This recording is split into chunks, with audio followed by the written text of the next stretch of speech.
വന്യമൃഗങ്ങളുടെ ശല്യം മൂലം പൊറുതിമുട്ടുകയാണ് വയനാട്ടിലെ കർഷകർ. രാപ്പകലില്ലാതെ അധ്വാനിച്ച് കൃഷിയിറക്കുന്ന കർഷകരുടെ വിളകളൊക്കെ ഒറ്റ രാത്രി കൊണ്ടാണ് ആനയും പന്നിയുമൊക്കെ തരിശാക്കുന്നത്. നെല്ലും വാഴയും കാപ്പിയുമൊക്കെ വിളവെടുക്കണമെങ്കിൽ രാത്രി മുഴുവൻ കൃഷിയിടത്തിൽ കാവലിരിക്കേണ്ട അവസ്ഥയാണ്. സന്ധ്യ മയങ്ങിയാൽ വയനാട് തിരുനെല്ലിയിലെ പനവല്ലി എന്ന ഗ്രാമത്തിലെ കർഷകർ കൃഷിയിടങ്ങളിലും കാവൽ മാടങ്ങളിലും കാവലിനിറങ്ങും. കണ്ണൊന്നു തെറ്റിയാൽ ആനയും പന്നിയുമൊക്കെ കൃഷി നശിപ്പിക്കുന്നതും പതിവാണ്.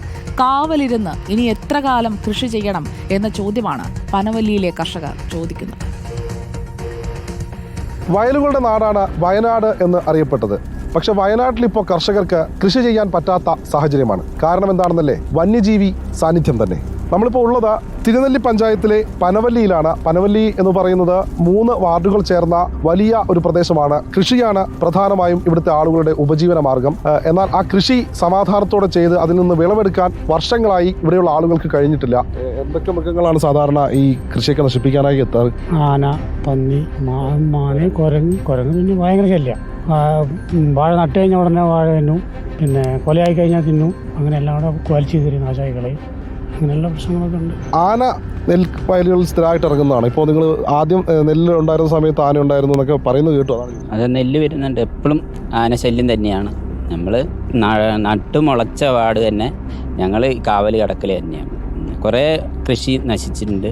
എല്ലാ പ്രാവശ്യവും അതേ. കുരങ്ങിന് ഭയങ്കര ശല്യം, പന്നി എല്ലാം ഉണ്ട്. എത്ര ദിവസമായി വീട്ടിൽ പോയിട്ട്?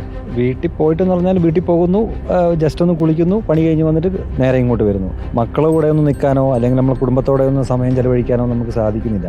ഭയങ്കര മാനസികമായിട്ട് ഭയങ്കര പ്രശ്നമാണ്. കാരണം എൻ്റെ മോന് ചെറിയ മോന് 5 വയസ്സേ ഉള്ളൂ. അതായത് വയനാട്ടിൽ നിന്ന് പുറത്ത് നിന്ന് കാണുന്നവർക്ക് ഇതൊരു വലിയ സംഭവമായിട്ട് അവർക്ക് തോന്നില്ല. പക്ഷെ നമ്മളെ സംബന്ധിച്ച് ഒരു കൃഷിയെടുത്ത് അത് ഉണ്ടാക്കി അതിന് വേണ്ട കാവലും കാര്യങ്ങളെല്ലാം ചെയ്ത് ഒന്ന് കയ്യിലെത്തുമ്പോഴത്തേക്കും വളരെയേറെ കഷ്ടപ്പാടാണ് ഞങ്ങൾ അനുഭവിച്ചുകൊണ്ടിരിക്കുന്നത്. ഫെൻസിങ്ങിൻ്റെ നിർമ്മാണമൊക്കെ എങ്ങനെയാണ് ഇപ്പോൾ ഈ മേഖലയിലൊക്കെ, ആന ഈ വനാതിർത്തിയോട് ചേർന്ന് കിടക്കുന്ന സ്ഥലത്തൊക്കെ?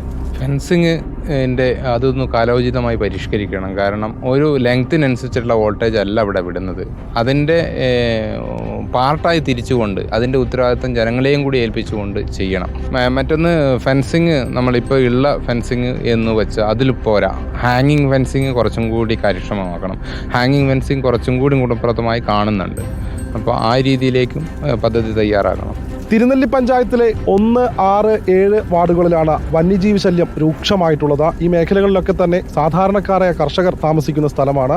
വന്യജീവികൾ, ആനയായിക്കോട്ടെ, പന്നിയാണെങ്കിലും മാനാണെങ്കിലും കാട്ടുപോത്താണെങ്കിലും ഈ മേഖലകളിലൊക്കെ രാത്രിയെന്നോ പകലെന്നോ വ്യത്യാസമില്ലാതെ ഇവിടെ ഇറങ്ങി ഇവരുടെ കൃഷികൾ നശിപ്പിക്കുകയാണ്.